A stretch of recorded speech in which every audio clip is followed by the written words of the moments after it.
আমি বিশ্বাস করি আজকের এই সামিটে যারা উপস্থিত রয়েছেন নিশ্চয়ই আপনারা এমন একটা বাংলাদেশ দেখতে চান, আপনাদের সাথে একই সাথে বর্তমান সরকার এমন একটা বাংলাদেশ গড়তে চায় যেই বাংলাদেশটি হবে স্বনির্ভর, সমৃদ্ধ এবং প্রযুক্তি নির্ভর। এই সম্মেলনের মাধ্যমে আমরা বর্তমান এবং ভবিষ্যৎ প্রজন্মের সামনে আমাদের সর্বোচ্চ যে চেষ্টা সেটা হচ্ছে একটা মেধা ভিত্তিক বাংলাদেশের সম্ভাবনার বার্তাটা পৌঁছে দেওয়া।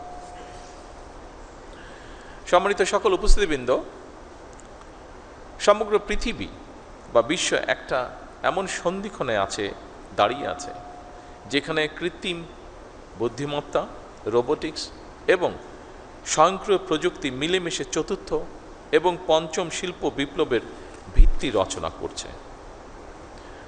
কম বেশি হয়তো আমাদের একটু ধারণা আছে, বিশেষ করে আমরা যারা এই ফিল্ডে কাজ করি না, আমাদের সামগ্রিকভাবে একটি ধারণা আছে যে বর্তমানে সেমিকন্ডাক্টরটা শুধু একটা শিল্পই নয়, এটা বোধহয় খুব সম্ভবত আধুনিক সভ্যতার একটা ভিত্তি। প্রযুক্তির চরম উৎসকতার এই সময়ে মোবাইল ফোন থেকে শুরু করে কম্পিউটার, চিকিৎসা সরঞ্জাম, কৃষি প্রযুক্তি, প্রতিরক্ষা ব্যবস্থা, কৃত্রিম বুদ্ধিমত্তা, রোবোটিক্স, ডাটা সেন্টার কিংবা নবায়নযোগ্য জ্বালানি, আধুনিক কলকারখানা কিংবা মহাকাশ স্যাটেলাইট, প্রত্যেকটা ক্ষেত্রে সেমিকন্ডাক্টর অপরিহার্য। আমরা একটু আগে আমাদের একজন এই ব্যাপারে যে বিশেষজ্ঞ, ওনার বক্তব্য থেকে এটা আমরা জানতে পেরেছি। উপস্থিত সুধীবৃন্দ, 2030 সালের দিকে বিশ্বে গ্লোবাল সেমিকন্ডাক্টরের বাজার $1 ট্রিলিয়ন কাছাকাছি পৌঁছবে, এরকমই যারা এই ব্যাপারে এক্সপার্ট তারা ধারণা করছেন। তবে খুব সম্ভবত 2026 সালের মধ্যেই এই লক্ষ্যমাত্রা কাছাকাছি পৌঁছে গিয়েছে। সুতরাং এই মার্কেটে প্রবেশ করার জন্য বাংলাদেশের সামনে একটা অপার সম্ভাবনা এবং সুযোগ বিদ্যমান। আমি দৃঢ়ভাবে আশা করি 2030 সালের মধ্যে সেমিকন্ডাক্টর শিল্প থেকে রফতানি আয়ের যে লক্ষ্যমাত্রা নির্ধারণ করা হয়েছে, ইনশাল্লাহ বাংলাদেশ সেটা পূরণ করতে সক্ষম হবে।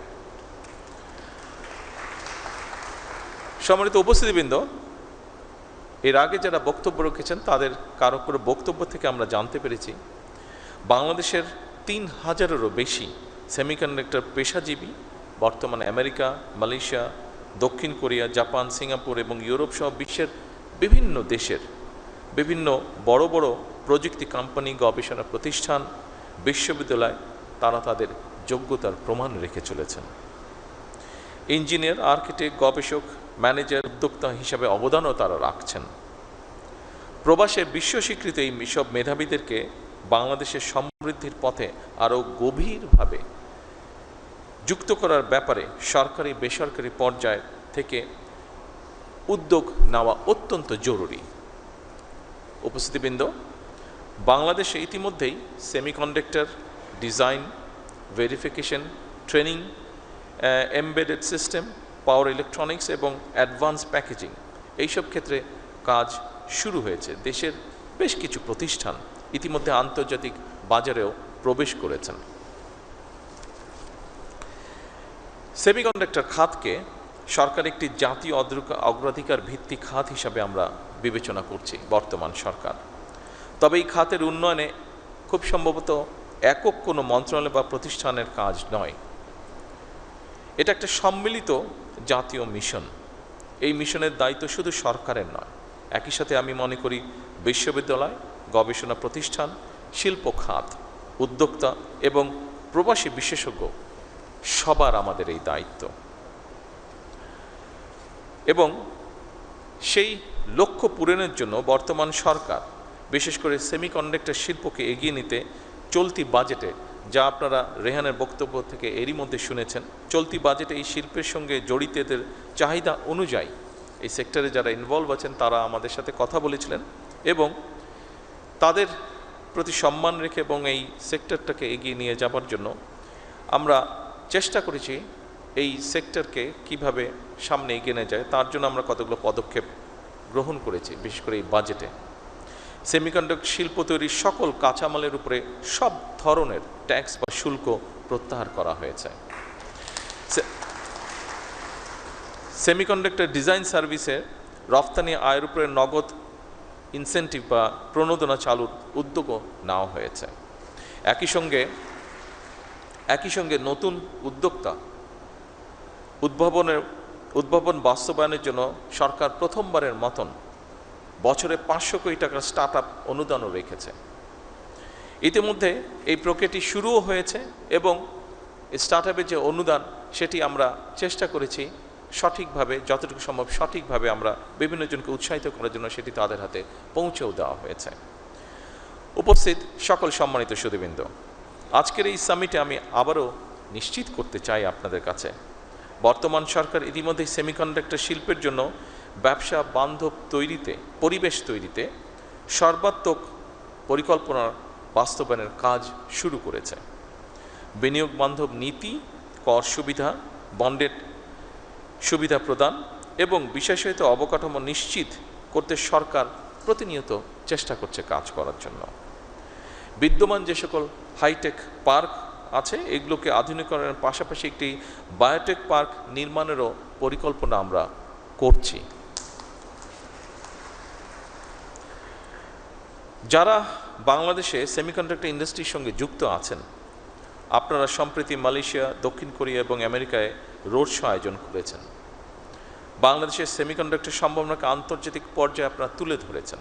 নিঃসন্দেহে এটি একটি প্রশংসাযোগ্য বিষয়। উপস্থিতি সুধীবৃন্দ, আমাদের সামনে নিঃসন্দেহে বহুমাত্রিক চ্যালেঞ্জ আছে। দক্ষতার হয়তোবা ঘাটতিও আছে ক্ষেত্র বিশেষে, ল্যাবের সীমাবদ্ধতা আছেই, বিনিয়োগেরও হয়তো সীমাবদ্ধতা আছে, আন্তর্জাতিক বাজারে কঠিন প্রতিযোগিতাও রয়েছে। তবে সকল সীমাবদ্ধতাকে অতিক্রম করে এগিয়ে যাওয়ার অদম্য ইচ্ছাই কিন্তু আমাদের রয়েছে। আমি আজকের এই অনুষ্ঠানে এতটুকু আপনাদেরকে বলতে চাই, আমার সরকারের অবস্থান থেকে আপনাদের সেই অদম্য ইচ্ছাকে কাঙ্ক্ষিত লক্ষ্যে পৌঁছে দেবার জন্য সাধ্য এবং সামর্থ্যের সবটুকু দিয়ে ইনশাল্লাহ বর্তমান সরকার আপনাদের পাশে রয়েছে এবং থাকবে। সীমাবদ্ধতা, প্রতিকূলতা এবং নানা প্রতিবন্ধকতা পেরিয়েই বাংলাদেশ বর্তমানে কৃষি, পোশাক শিল্প, প্রবাসী আয় এবং ডিজিটাল সেবায় সফলতা দেখিয়েছে। আমাদের মেধাবী, তারুণ্য, দক্ষ এবং উদ্যমী জনশক্তির উদ্ভাবনী শক্তির উপরে ভর করে পোশাক শিল্পের পরে, যেটি আমি দৃঢ়ভাবে বিশ্বাস করি, পোশাক শিল্পের পরে সেমিকন্ডাক্টর শিল্পই হতে পারে বাংলাদেশের জন্য আরেকটি সম্ভাবনায় অর্থনৈতিক গন্তব্য। এই লক্ষ্য বাস্তবায়নে আমি সংশ্লিষ্ট মন্ত্রণালয়, সরকারি সংস্থা, বিশ্ববিদ্যালয়, শিল্প খাত, প্রবাসী পেশাজীবী এবং উন্নয়ন সহযোগীদের সমন্বিতভাবে কাজ করার জন্য বিনীত আহ্বান জানাই।